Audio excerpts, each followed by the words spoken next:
Good morning and welcome to Basic Variables. So you may have noticed that yesterday part of your problem set included some work with some basic variables, first of which they asked you to simplify an expression.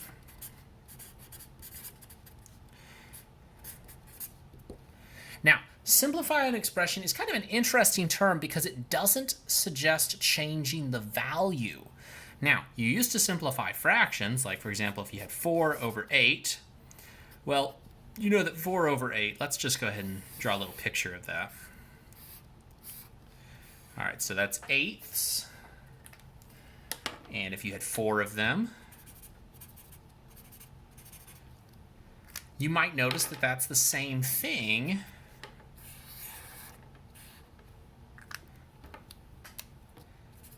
as 1/2.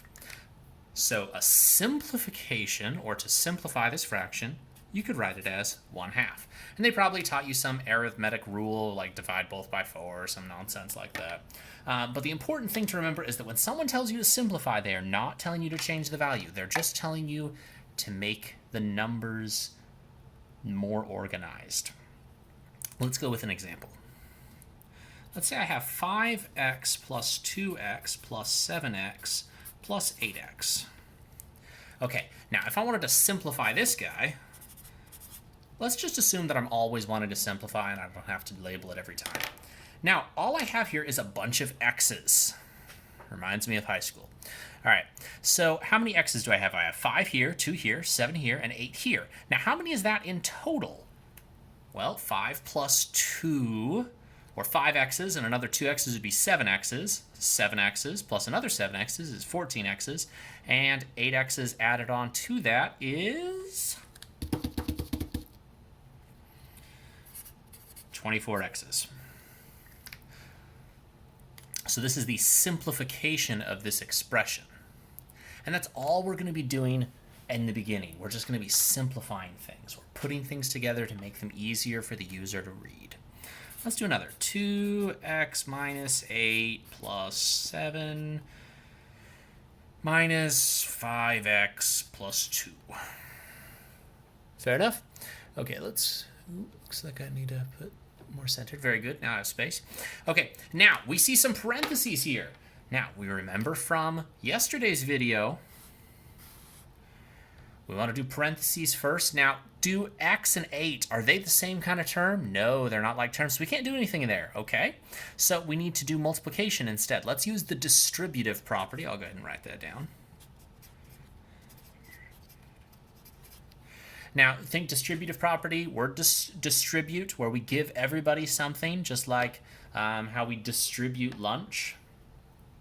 So 2 times x is 2x. 2 times negative 8 is negative 16. Plus 7 stays plus 7. Minus 5x plus 2. Cool? Okay, let's look at like terms.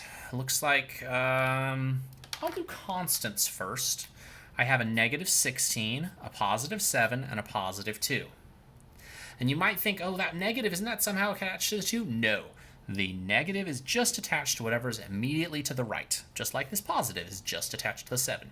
Okay, so negative 16 plus 7 is negative 9. Negative 9 plus 2 is negative 7. Okay, so I know my constants are going to be negative 7. Now, let's go over our numbers with variables. We have 2x minus 5x. Okay, well, that's negative 3x. And let's just put little sparkles around it. There's our simplified expression. Negative 3x minus 7. All right, let's do another.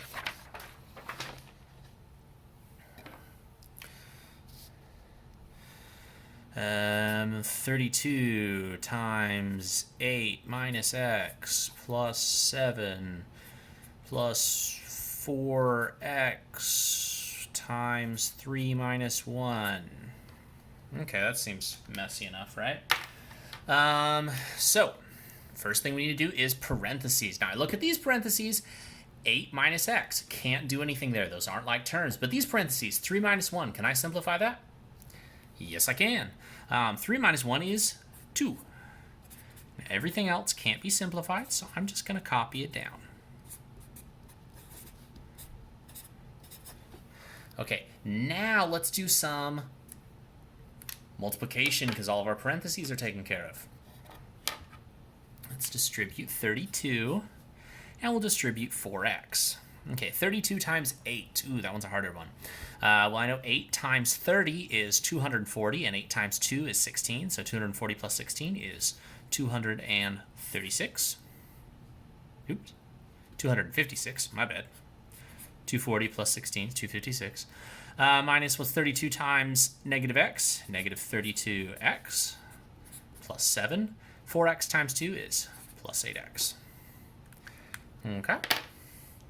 Let's see what we need to do next. We've got some like terms. Let's go ahead and combine our variables first. Negative 32x plus 8x is negative 24x.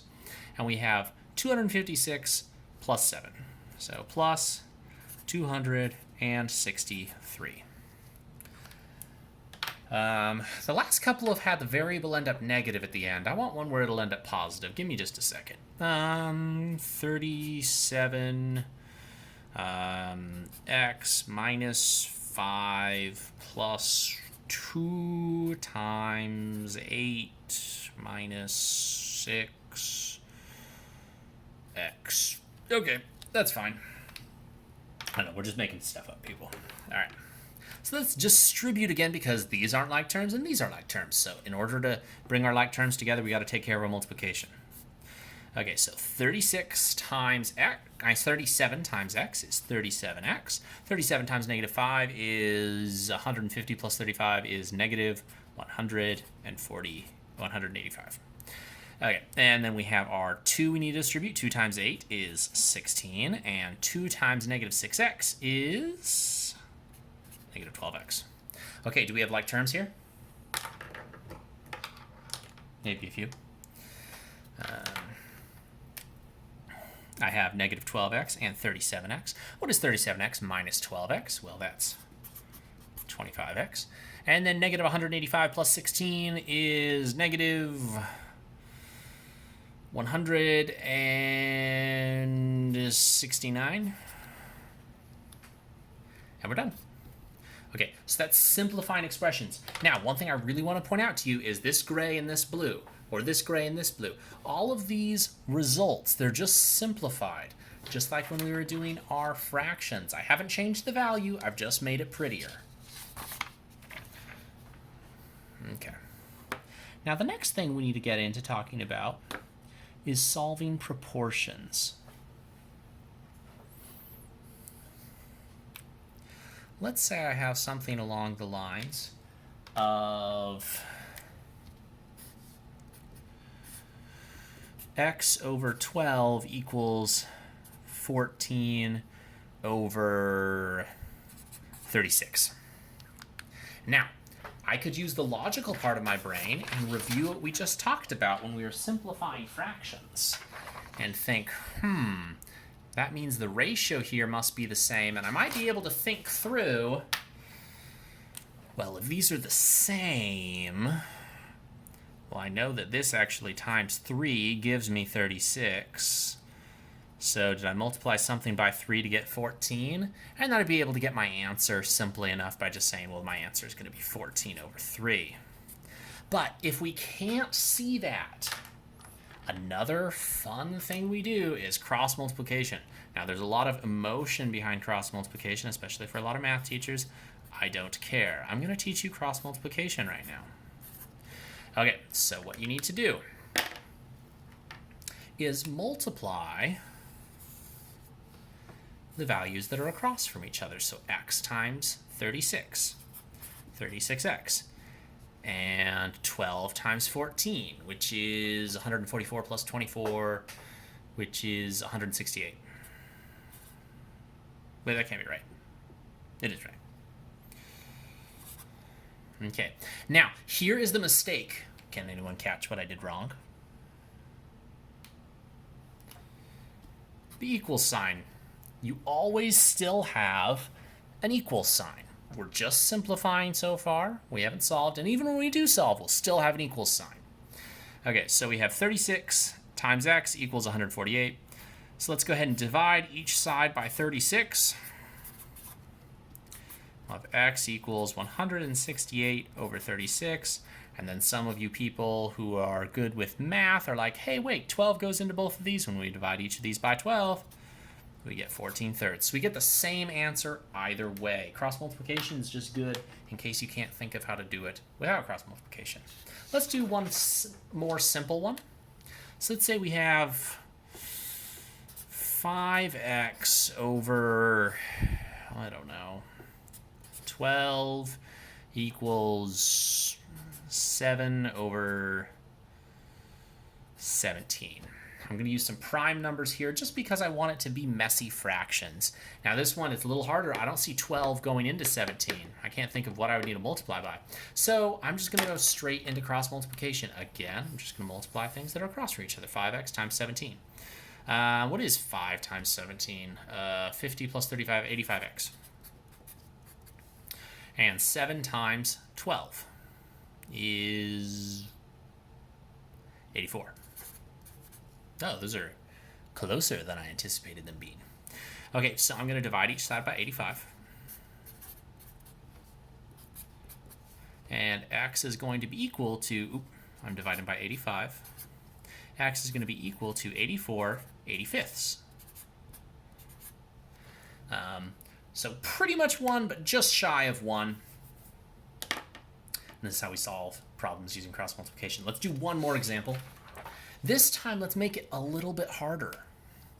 What if I had something like x minus 2 over 5 equals 3 over 11? That's a little harder. But let's still use cross multiplication. We know how to do that. Let's do that. All right, so 5 times 3 gives me 15. And then here's where some people make their mistakes. They might remember that you need to multiply the x and the negative 2 by 11, and that's good. 11 times x is 11x, and 11 times negative 2 is negative 22. And then here's where they run into trouble. Where'd my equals sign go? Where does it belong? Well, if we remember from the problem, these two were together. Then we multiplied them by 11. They are still together. Your equal sign is still here. Don't ever lose your equal sign. If you're getting problems consistently wrong, it's because you forgot your equal sign. Let's do some two-step algebra problems now. All right, so let's add 22 to each side. 37 equals 11x. Divide each side by 11. X equals 37/11.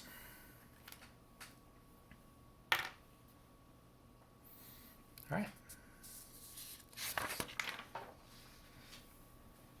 Now, I think the hard part that some of you guys might have had trouble with was once we got to this red line, you weren't sure what to do. So let's work a couple examples like that. Let's say we have something like 3, 1, 4, 1, 5, 9.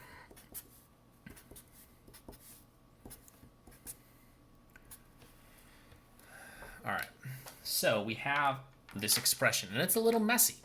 I guess it's an equation, not an expression. The distinction is equations have equal signs, expressions do not.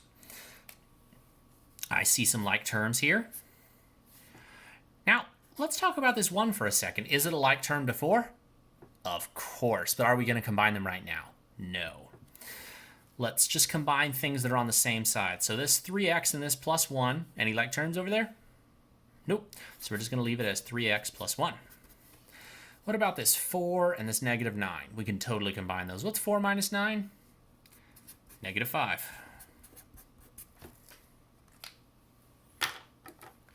Okay, now we can combine like terms, and we need to think, do we want the variables to the left or the right? It doesn't matter. I'm going to go ahead and bring my variables over here. Now, how am I going to do that? I need to move this negative 15. Well, let's add positive 15x. Because you can't just pick something up and put it somewhere else. This isn't like a sandbox. This is an equation. Okay, so we have 3x plus 15x gives me 18x. Plus 1 equals Nothing happened with that negative 5. Those guys canceled. You could write plus 0x if you wanted to. But 0 is nothing. So we don't actually bother with 0. So I'm going to go ahead and cross that out. Okay, now I want to get rid of this plus 1. Well, if we got rid of a negative with a positive, we're going to get rid of a positive with a negative. 18x equals, what is negative 1 minus, negative 5 minus 1 is negative 6. We say we divide each side by 18. X equals negative 6/18, which if we can simplify that fraction, that's negative 1/3. What do you say we do one more like that? Let me come up with something that amuses me. Oh, did anyone catch that that last equation was just a sequence of pi? 1, 1, 2, 3, 5, 8. X minus plus x equals x minus plus. All right, that looks good to me. Leave a comment if you can guess this sequence. All right, 1x plus 2x, because this is one side and this is another, so we're going to be working with these independently. I see 1x here, 2x's here, that's a total of 3 x's. I see 1x here and no other x's, so I'm just going to leave it as 3x. And I see negative 5 plus 8 is positive 3. Uh-oh. I noticed something here. Do you guys notice something? Almost feel like Dora the Explorer right now. Anyways, so let's say I want to get all my x's over here, just like I did before, and I'm like, okay, I got a positive 3x. So minus 3x from each side. Okay, it goes and cancels, just like we expected, but it cancels over here too. And all we're left with is negative 1 equals 3. Is that true?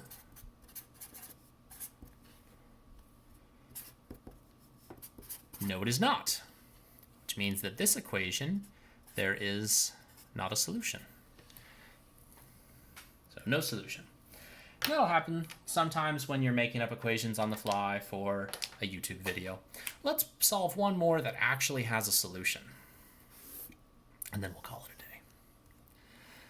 a day. 3, 6, 9, 12, 15, x minus plus equals x.